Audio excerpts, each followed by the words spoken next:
rèé o. Ètò tó kọ́ ni lọ́gbọ́n tó fi ní lọ́kàn balẹ̀. Fúnni ní ìmọ̀ràn ìyè láti táyé wa ṣe ni.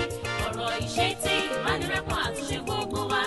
Bàbá wa súnmọ́ látẹnu bàbá Sẹ̀líkà. Sẹ̀líkà Voice of Salvation náà rèé o. Sẹ̀líkà Voice of Salvation náà rèé o. In the name of Jesus, God is with you.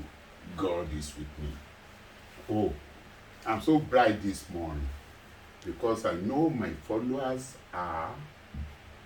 they are enjoying this program because of the messages and the words of encouragement given to us, and also the advice. Oh, I thank all of you for this words of encouragement and advice. God will be with you. We don't know what to do. We don't know anything in the Bible. But you always send something to us so that we work on it. And I thank my crew members, especially the researcher in the Bible, who is Genesis Akoro, and my daughter Damilola, who always read the English Bible. And don't forget that man also behind the camera, that's Teniola Ajiboye, and also Nathaniel Ajiboye, and don't forget Tunde Oluwokere. Every one of them are very good colleagues in this particular ministry.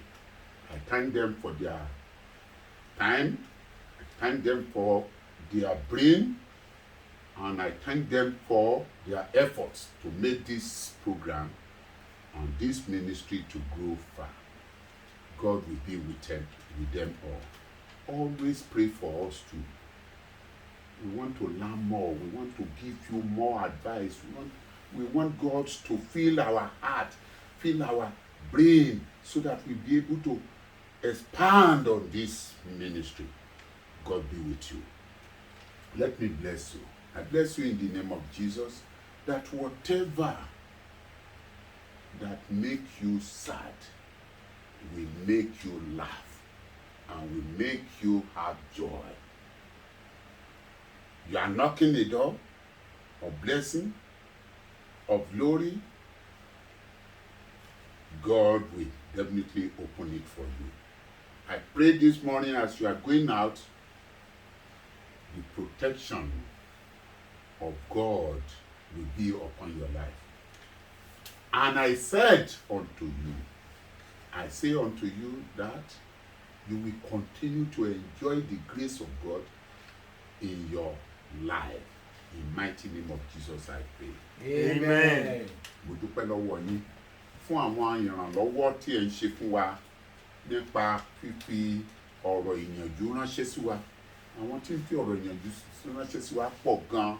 Irú ọmọ mi Ṣèyí Adéyẹmọ tó jẹ́ Adé Onígbàgbé ló bí. Wọ́n máa ń fi ọ̀rọ̀ ìyànjú ránṣẹ́. Ìyá àbọ̀ mi ní Ifẹ̀ máa ń fi ọ̀rọ̀ ìyànjú ránṣẹ́. Àtọ̀pọ̀lọpọ̀ àwọn èèyàn bẹ́ẹ̀ wọ́n ṣe máa ń fọ̀rọ̀ ìyànjú ránṣẹ́. Dádì, ọ̀rọ̀ yín ẹ máa bẹ́ẹ̀ ṣe ń sọ̀yìn ó tẹ́ wà lọ́rùn. Irú Rose tó wà ní Amẹ́ríkà àti àwọn Bọ́lá Adélékè àǹkó gbogbo ọ̀nà máa ń fọ̀rọ̀ ìyànjú ránṣẹ́. Inú wa máa ń dùn pé bẹ́ẹ̀ ṣe ń fọ̀rọ̀ ìyànjú ránṣẹ́ sí wa yìí ó dùn mọ́ wa nínú. Apá ọmọ mi kan tó wà ní South Africa lẹ́yìn ìgbà tá a bá tún aṣọ gbọ́ ọ̀rẹ́ tó a fọ wẹ́wẹ́ sọ̀rọ̀ pé òyìnbó tèmi ò dán mọ́rán àtúnkọ́ ó lóun tí a fẹ́ ká fi ṣèwé mo ìforúkọ ẹ̀ pamọ́ èmi dárúkọ rẹ̀ nígbà tí àkókò bá tó orúkọ ẹ̀ ayọ̀ mo ní láti dúpẹ́ lọ́wọ́ yín fún gbogbo iṣẹ́ tẹ̀ ṣe wọ̀nyí. Àkókò mi máa pọ̀ díẹ̀ lénìí nítorí àwọn láti fi ìmoore hàn fún àwọn tí ń ṣiṣẹ́ yìí, àwọn bíi ẹni tó ń fi kàwé mímọ́ tó lọ ń wádìí ìwé mímọ́. Mo sọ fún yín pé iṣẹ́ tó wà lọ́wọ́ mi pọ̀, ṣùgbọ́n àwọn kan wọ́n ti wà ní ibì kọ̀ọ̀kan tí wọ́n ń ṣiṣẹ́. Èmi kọ́ ni mò ń wá ìwé mímọ́ tá à ń lò jáde, àwọn kan náà ní ń wá. Àwọn bíi Anointed Genesis Akoro, òun ni máa ń wádìí àwọn ìwé yìí jáde. Bẹ́ẹ̀ náà ni àwọn ọmọ mi tó máa ń ka ìwé náà jáde pẹ̀lú ilé ìbò bíi Dámilọ́lá ọmọ mi ni òun náà ṣẹ̀ṣẹ̀ bẹ̀rẹ̀ sí bá wa kà á. Inú ẹ̀ máa ń dùn láti ṣe ọ̀dọ́ káwọn ọ̀dọ́ tiẹ̀ máa sọ wípé àwọn fẹ́ yan iṣẹ́ Ọlọ́run láàyò, ó máa ń dùn mọ́ mi nínú. Bẹ́ẹ̀ náà ni ọmọ mi Nathaniel Ajíbóyè, òun náà máa ń ti ẹ̀gbọ́n rẹ̀ lẹ́yìn Tẹ́níọlá Ajíbóyè láti máa rí wípé iṣẹ́ yìí tẹ̀síwájú. Àwọn ní ń fọṣọ, àwọn ní ń lọṣọ, àwọn ní ń mú aṣọ tí màá wọ̀. Ẹ rí pé iṣẹ́ ńlá ni wọ́n ń ṣe. Túndé olówó òkèrè náà, òun ló ń tún aṣọ ṣe, ní ṣe gbogbo ẹ̀. Wọ́n ṣáà máa ń rí pé kíṣẹ́ yìí ránṣẹ́ yìí kó lè máa tẹ̀síwájú. Ọ̀pọ̀ nínú yín náà lè ṣe bẹ́ẹ̀, inú mi sì ń dùn sí Olúwa yóò ràn wá lọ́wọ́. Wọ́n á fẹ́ sọ fún wa kí ni ọ̀rọ̀ wa. Mo wá fẹ́ gbàdúrà fún ọ ní orúkọ Jésù wípé bó ṣe ń wá ire rere àti ìtẹ̀síwájú ògo yìí, kí ògo rẹ kó túbọ̀ máa búyọ sí, kí àánú Ọlọ́run kó máa wá ẹ rí. Pápá mo sọ fún ẹ bó ṣe ń gbọ́ tó sì ń múlò, ire gbogbo yóò wá ọ rí. Ó jẹ ọrọ̀ Ọlọ́run kalẹ̀, àlàáfíà Ọlọ́run yóò sì máa bá ọ gbé. Ní orúkọ Jésù ni mo gbàdúrà. Àmín. This message of today, I want you to listen properly to it. Because you may think because you have God have covenant with you, God, you were born great, you were born with glory, that you will not have problem. You will have, unless you are steadfast in God. When you stand and you uphold yourself, you make sure you serve God, you face God alone, like a personality I want to bring to you today. He faced God, he worshiped God with all his heart, he determined to be what God has promised him to be. He is not determined alone. You know, determination without substance is not the key to success. The substance there is the service to God and the trust in the power and efficacy of prayer. Therefore, that's why I want us to look at the scriptures in the book of Genesis, chapter 37, verse 20 to 23, and 25 to 28. This personality, God can save your life if you really serve him. This is the message. God will save your life in the midst of your enemies. God will still save your life in the midst. That's the message. God will save your life in the midst of your enemies. When they want to kill you, when they want to persecute you, when they want to put you into prison, when they want to relegate you, when they don't even want your glory to shine, just focus yourself unto God. God will definitely save you, as he saved this personality in the Bible. Yes, let me hear it from you. Come now, therefore, and let us slay him, and cast him into some pit. Yes. And we will say, some evil beast had devoured him. They wanted to kill him. That's their plan. They wanted to kill him. Who is this person? Joseph. They wanted to kill him. Who are the people who wanted to kill him? They are his siblings, his own siblings. But God saved his life. Yes. And we shall see what will become of his dream. You see? And Reuben heard it, and he delivered him out of their hands, and said, Let us not kill him.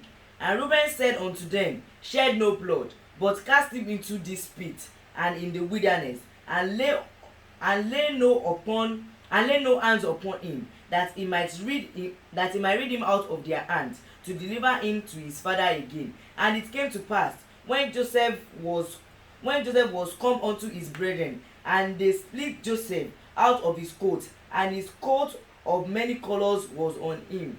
That's jealousy. The jealousy there, your siblings can jealous you, your father may jealous you, your mother may jealous you, your church members may jealous you, where you are working, jealous people are there. But mind you, be faithful and have trust in God. And they sat down God to will eat. save you. And they sat down to eat bread. And they lifted up their eyes and looked. And behold, a company of Ishmaelites came from Gilead, and with their camels, bearing spears and balm and myrrh, going to carry it down to Egypt. And Judah said unto his brethren, with what profit is it if we slay our brother and conceal his blood?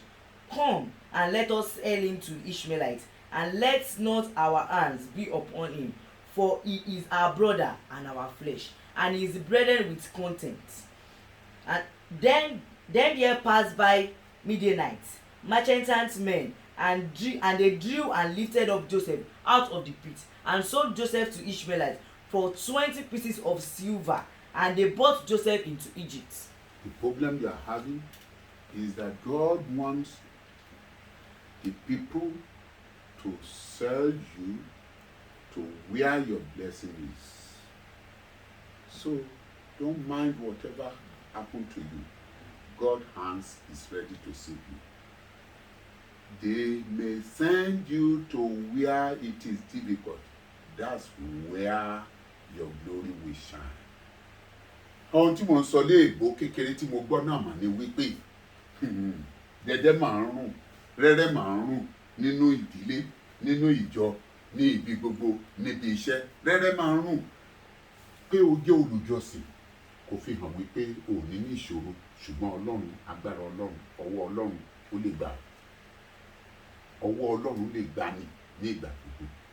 Nítorí náà, torí pé ẹ̀dá kan ò fẹ́ kí ìran ènìyàn kó wá sí ìmúṣẹ.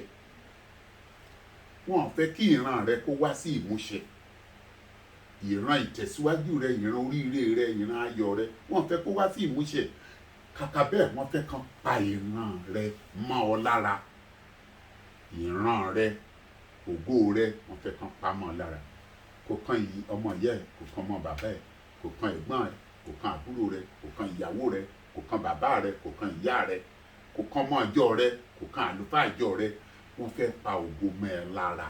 Ṣùgbọ́n tó bá jẹ́ olùjọ́sìn òtítọ́ àti òdodo, ọwọ́ Ọlọ́run kò kúrú láti gbà ọ́. Ẹ jẹ́ ká wò nínú ìwé Genesis náà. Kí ló ti wí? Genesis orí 17 ẹsẹ̀ 20 títí dé ẹsẹ̀ 23 àti ẹsẹ̀ 25 títí dé ẹsẹ̀ 28. Kí ló ti wí? Nísinsìnyí ẹ wá o. ẹ jẹ́ kí a pa á kí a sì wọ sínú. Joseph náà fẹ́ pààyàn o. Joseph kí ló ṣe fún wọn? Kò ṣẹ̀ wọ́n, nítorí pé ìran rẹ̀ àti ògo rẹ̀ tán rí wọ́n fẹ́ pa mọ́lẹ̀.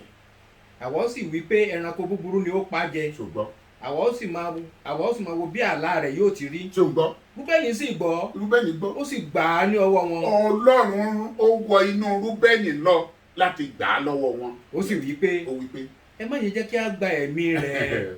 Rúbẹ́nì sì wí fún wọn pé ẹ má yẹ jẹ́ ká ta ẹ̀jẹ̀, ṣùgbọ́n ẹ sọ sínú ihò.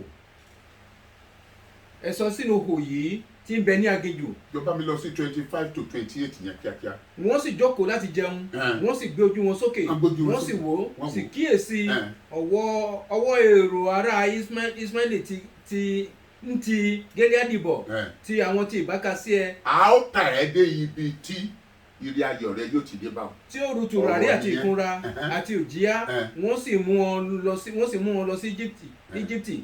Júdà sì wí fún àwọn arákùnrin rẹ̀ pé èrè kí ni ó jẹ́ bí àwa bá pa arákùnrin wa tí a sì bó ẹ̀jẹ̀ rẹ̀ ẹ wá ẹ jẹ́ kí a tà á fún àwọn ará Ísírẹ́lì. Má jẹ̀mú Ọlọ́run lè ṣẹ́kun ni yàtà.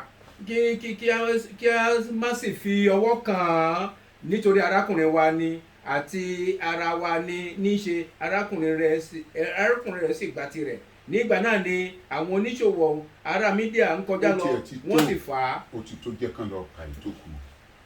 Ohun tí kókó ọ̀rọ̀ èlé ni wípé ará ilé ẹni lọ̀tá ẹni.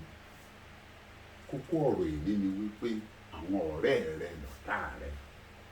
Ọ̀tá rẹ kò ní nǹkan kan ṣe pẹ̀lú ẹ mọ́, nítorí kò mà sí rí rẹ, kò mọ ògo rẹ, kò mọ bó ṣe tó. Ibi tá a ti bí ọ láti mọ ògo rẹ, láti mẹ́wàá rẹ.